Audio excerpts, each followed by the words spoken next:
Hi all.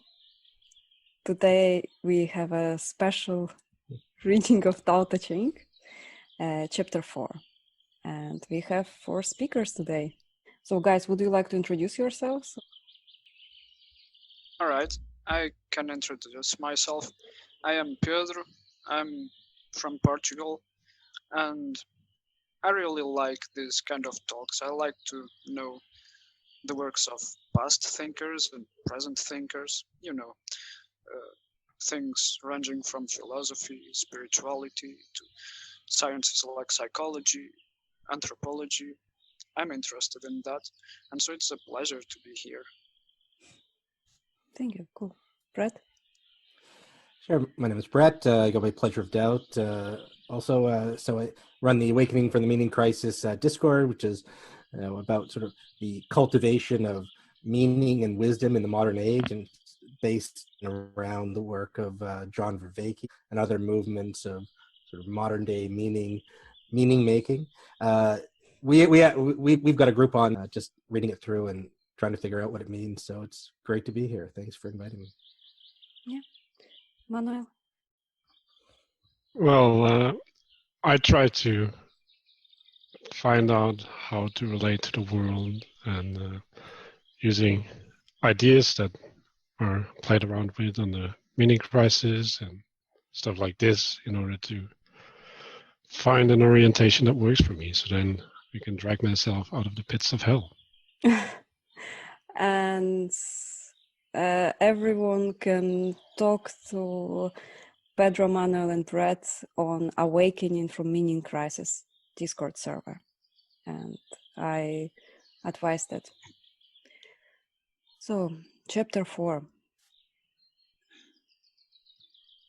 The Tao is like a well, used but never used up. It is like the eternal void, filled with the infinite possibilities. It is hidden but always present. I don't know who gave birth to it. It is older than God.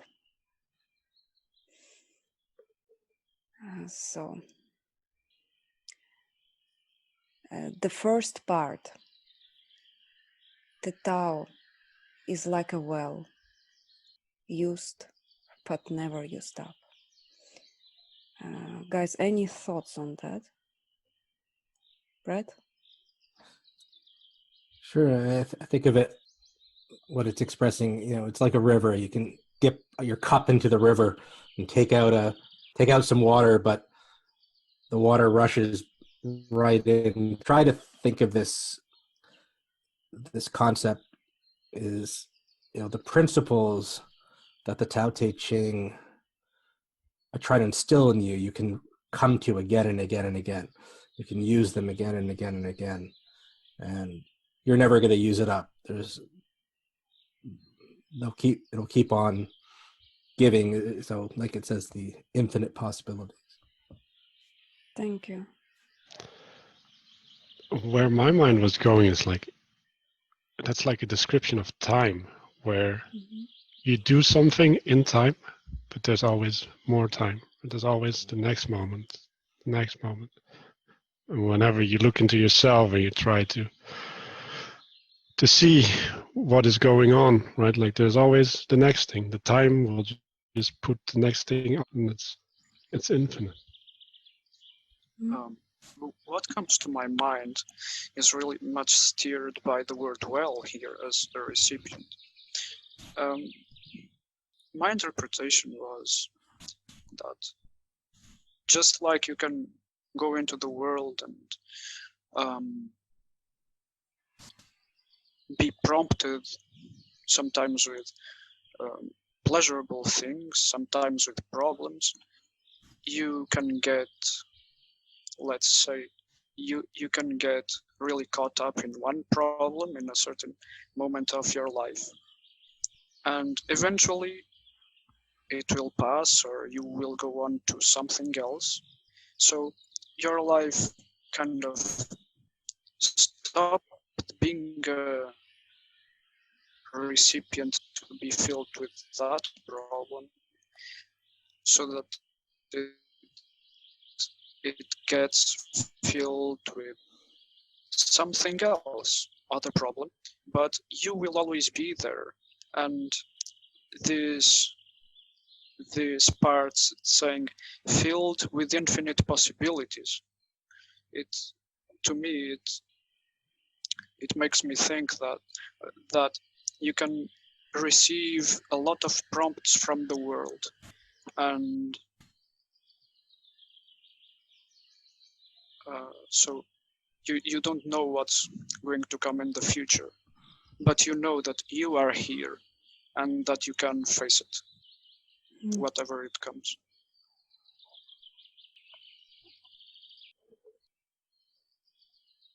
I understand it.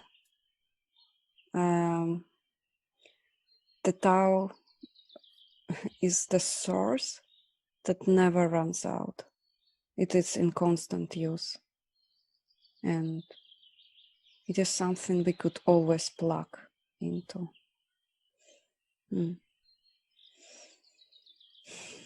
next part. It is like the eternal void filled with infinite possibilities. Brad? Yeah, it's this concept that I've wrestled with throughout the Tao, this concept of it being empty, but filled. So it's an eternal void, it indicates nothingness, but filled with everything. I always struggle in the Tao with literal version of the Tao. I've talked with Manuel about this before, versus how I sort of take it, and how I read it, and I think it's just, it's just like that everything is open to us.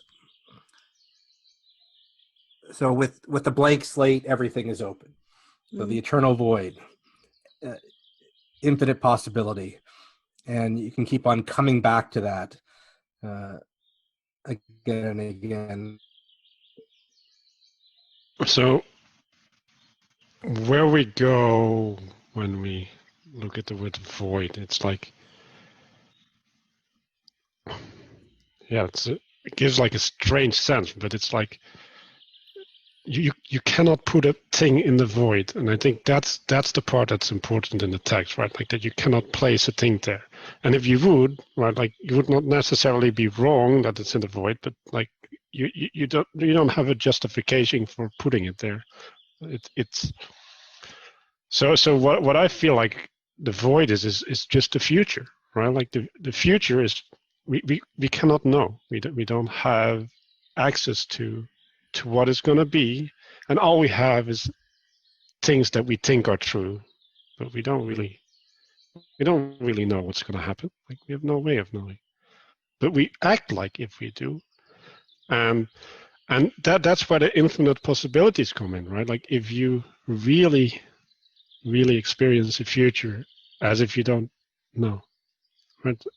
If you just ignore all your predictions because in some fundamental way they're just stupid, right? Like you don't know anything.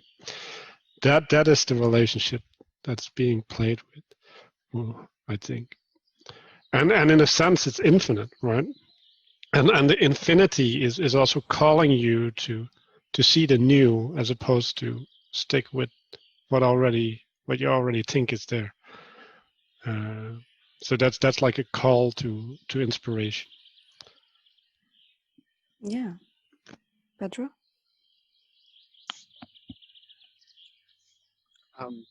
The fact that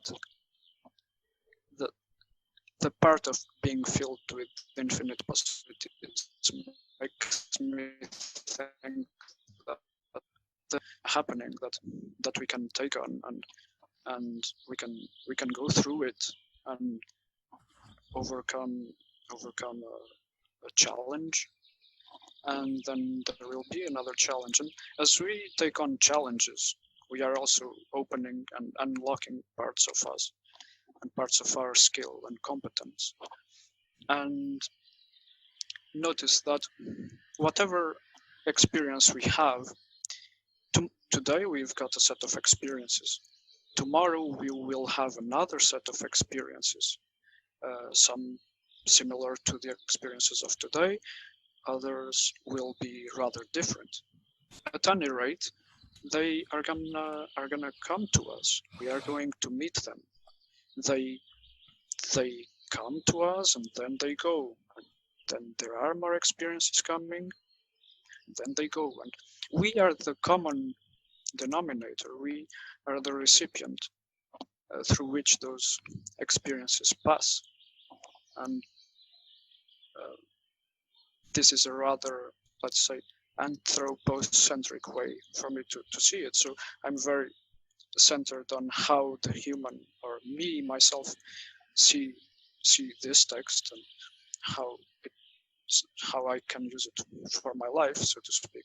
A constant renewal of experience.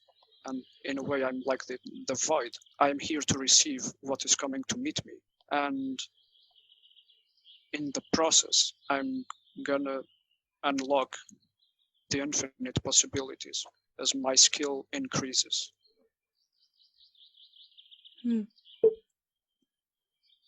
Yeah, interesting to see it through perspective of time, like Manuel sees it, and through perspective of my own experience.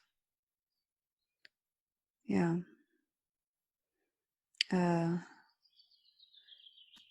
I see it. I see this part like void is uncreated, unknown mystery, and anything that can happen might happen. And yeah, the last part is it is hidden but always present. I don't know who gave birth to it. It is older than God.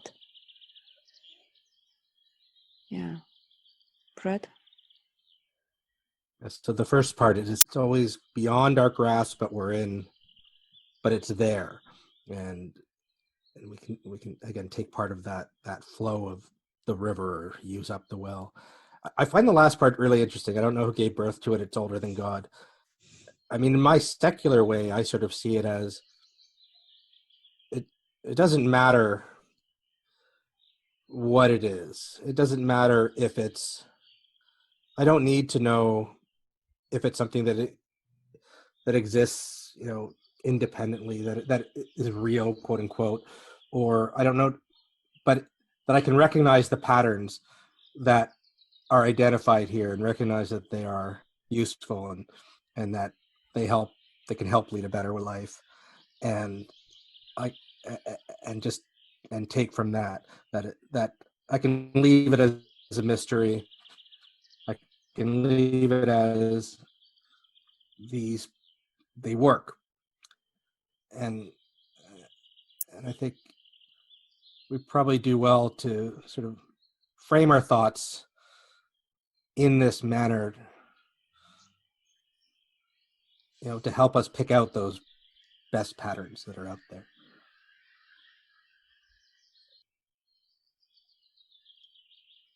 Yeah, exactly.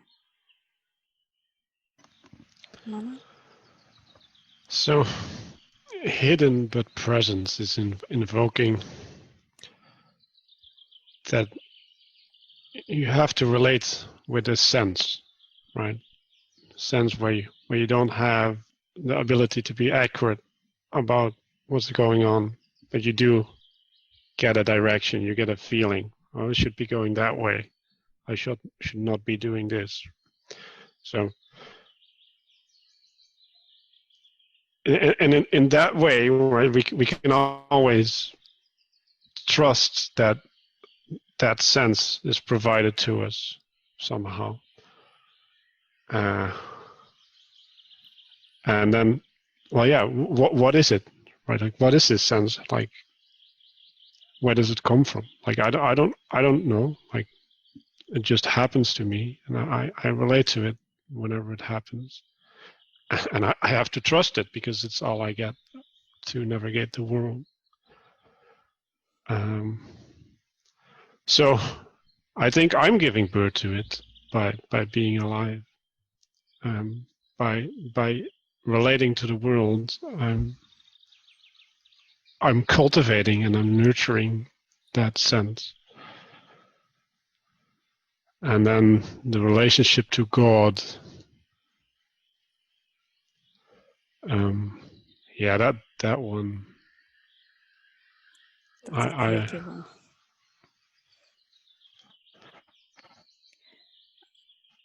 They might mean something else by God. I don't know where to go with that. Well, it was written 2000 years ago. Principles. For example, you could say, well, what do these divine principles adhere to, right? Like they're following a sense, a truth, a structure of reality, and necessarily the structure needs to be there in order to be followed. So maybe that's where that sentence is going. Maybe. Pedro?